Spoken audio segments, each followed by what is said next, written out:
और इस बीच सबसे बड़ा सवाल यह है कि दिल्ली का चुनाव क्या किरण बेदी बनाम अरविंद केजरीवाल हो गया है। अगर ऐसा होता है, अगर किरण बेदी बीजेपी की सीएम पद की उम्मीदवार होती हैं, तो दिल्ली की जनता क्या सोचती है। इन दोनों ही चेहरों के बीच उनकी पहली पसंद कौन होगी, ये इस वक्त आपको टेलीविजन स्क्रीन पर हम दिखा रहे हैं। ऊपर इस वक्त जो आंकड़े आप देख रहे हैं उसमें आप देख रहे हैं कि दिल्ली की जनता के पास जब हम गए और उन्होंने हमने उनसे वोट देके ये कहने को पूछा कि ये बताने के लिए कहा कि उनकी पहली पसंद कौन होंगे, तो उन्होंने किसको कितने प्रतिशत वोट दिए हैं। किरण बेदी के लिए 55% लोगों ने वोट किया है, अरविंद केजरीवाल के लिए 36% लोगों ने वोट किया है। अजय माकन, कांग्रेस का चेहरा अगर अजय माकन है तो उनके लिए 7% लोगों ने वोट किया है और बाकी के लिए 2% लोगों ने वोट किया है। और इस वक्त नीचे जो आप देख रहे हैं वो अलग अलग विधानसभा क्षेत्रों की राय जो लोगों की सामने आ रही है वो आपके सामने हम रख रहे हैं। तो कुल मिलाकर लोगों की पसंद क्या है ये जानने की हम लगातार कोशिश कर रहे हैं। लेकिन इस चुनावी गहमागहमी के बीच एक बड़ी खबर भी सामने आई। आम आदमी पार्टी पर चंदे के गोलमाल से ब्लैक मनी जुटाने का आरोप लगा। केजरीवाल की पार्टी ने एक ही रसीद के नंबर पर कई लोगों से चंदा लिया। इंडिया न्यूज पर खबर दिखाए जाने के बाद कांग्रेस और बीजेपी ने पूरे मामले की जांच की मांग कर दी है।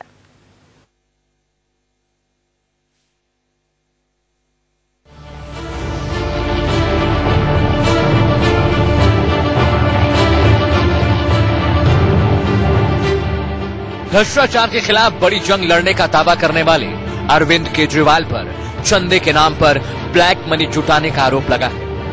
केजरीवाल पर लगे आरोप के सबूत कहीं और नहीं, आम आदमी पार्टी की वेबसाइट पर ही मौजूद है। केजरीवाल की पार्टी ने एक रसीद नंबर पर कई लोगों से चंदा वसूला। आरोप है कि ओरिजिनल रसीद का पैसा पार्टी फंड में दिखाया गया और डुप्लीकेट का पैसा नेताओं की जेब में ब्लैक मनी के तौर पर गया। बताया जा रहा है कि आम आदमी पार्टी ने वेबसाइट से हजारों की तादाद में डुप्लीकेट रसीदों को डिलीट कर दिया है, लेकिन हेराफेरी के निशान वेबसाइट पर बाकी रह गए। इनमें से ही 4 बड़े सबूत इंडिया न्यूज आपको दिखा रहा है। देखिए फर्जीवाड़े का पहला सबूत। महाराष्ट्र के तुषार शाह से रसीद नंबर CCA13FAA-887 से 1000 रुपए का चंदा लिया गया है। उसी रसीद नंबर से हरियाणा के हरीश कुमार शर्मा से भी 1000 रुपए लिए गए। फर्जीवाड़े का दूसरा सबूत देखिए। इसमें यूपी और कर्नाटक के 2 अलग अलग लोगों से एक ही रसीद नंबर पर पैसे लिए गए हैं। यूपी के पवन कुमार सिंह ने CCA13FAAL85 रसीद नंबर पर 1000 रुपए का चंदा दिया। उसी रसीद नंबर पर कर्नाटक के यशदीप गोठाल से 8000 रुपए लिए गए। फर्जीवाड़े का तीसरा सबूत देखिए। दिल्ली और पश्चिम बंगाल के 2 अलग अलग लोगों से एक ही रसीद नंबर पर चंदा लिया गया।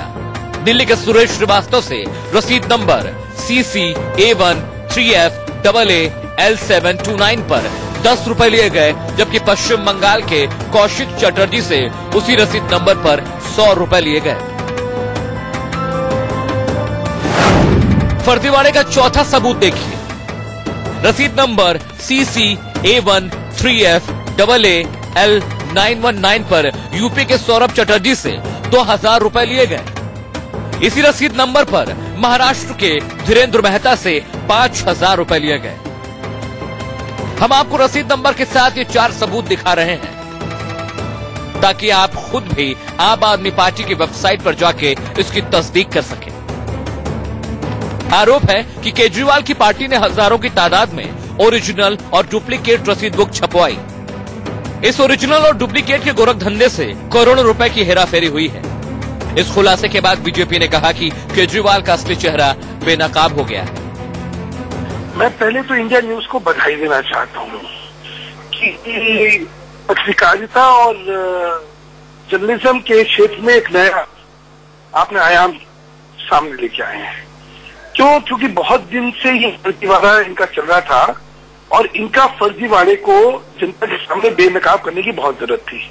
ये आम आदमी पार्टी की आदत में है और अगर ऐसा कुछ हुआ है तो निश्चित रूप से हम सबके लिए बहुत चिंता का विषय है। इस तरह से ब्लैक मनी को व्हाइट करने का जो एक नया तरीका सो कॉल्ड जो आम आदमी की बात करते हैं उन्होंने किया है, तो दिल्ली की जनता सब देख रही है इन चीजों को। जिस प्रकार से आम आदमी पार्टी जिस प्रकार का ढोंग करती है कि हमारा तो सब कुछ ऑनलाइन है, लेकिन सच्चाई कुछ और है।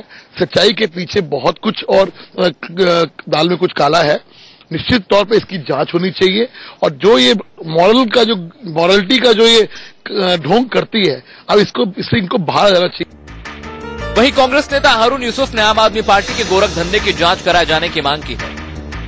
अगर अन्ना हजारे जी के आंदोलन से आप देखें तो अन्ना जी के नाम पे जो पैसा इकट्ठा किया था अरविंद केजरीवाल और तमाम किरण बेदी और तमाम लोगों ने, उसमें भी इसी तरह का फर्जीवाड़ा उन्होंने किया था और इसमें एक्सपर्टीज है आम आदमी के नेताओं की। अब जवाब केजरीवाल को देना है। एक रसीद नंबर पर कई लोगों से पैसे क्यों लिए गए? क्या डुप्लीकेट रसीद से करोड़ों का काला धन नहीं जुटाया गया? क्या हजारों की तादाद में डुप्लीकेट बिल बुक छपवाए गए? इन सवालों के जवाब वो तमाम लोग मांग रहे हैं जो केजरीवाल की ईमानदारी पर आंख मूंद कर भरोसा करते हैं और अपनी गाढ़ी कमाई के लिए 10 रुपए से लेकर हजारों लाखों रुपए आम आदमी पार्टी को दे देते हैं। Bureau report, India news.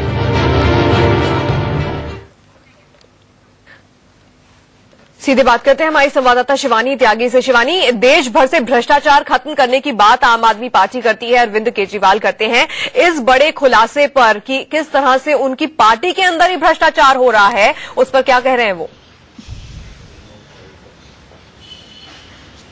देखिए, फिलहाल यहाँ इतना बड़ा जो काम किया है, फर्जीवाड़े की सादी रिपोर्ट्स हैं हमारे पास, सबूत जिस तरीके से थे, इस पे अभी तक आम आदमी पार्टी की तरफ से कोई प्रक्रिया नहीं आई है। पर सवाल जरूर बनता है, जहां ईमानदारी के दावे करती आई है, वैसे भी दिल्ली चुनावों में लगातार अपने आप को साफ छवि का बताने की कोशिश कर रही है, पर इस तरीके से जो फर्जीवाड़े की बात जो सामने आई उस पर अभी तक कोई बयान नहीं देने पर बयान उन्हें देना होगा। ये उनकी जिम्मेदारी है कि आखिरकार वो बताएं कि एक रसीद पे कई लोगों से किस बात का चंदा लिया गया है। क्या उन लोगों को ये पता है कि ये रसीद ऑलरेडी वो किसी के नाम पे दे चुके हैं, या उन लोगों से भी बातचीत करनी होगी कि आखिरकार क्या तथ्य हैं, जो तथ्य हैं उन लोगों के सामने आने जरूरी है। बिल्कुल, और ये जो सवाल है ये छोटे सवाल नहीं है, क्योंकि तथ्यों के साथ इन सवालों को हम सामने रख रहे हैं। इस पर क्या प्रतिक्रिया आम आदमी पार्टी से आती है, किस तरह से वो जवाब देते हैं, इसका इंतजार हमें रहेगा। शिवानी और संजय, आपका शुक्रिया हमारे साथ जुड़ने के लिए। रजत हमारे साथ आगे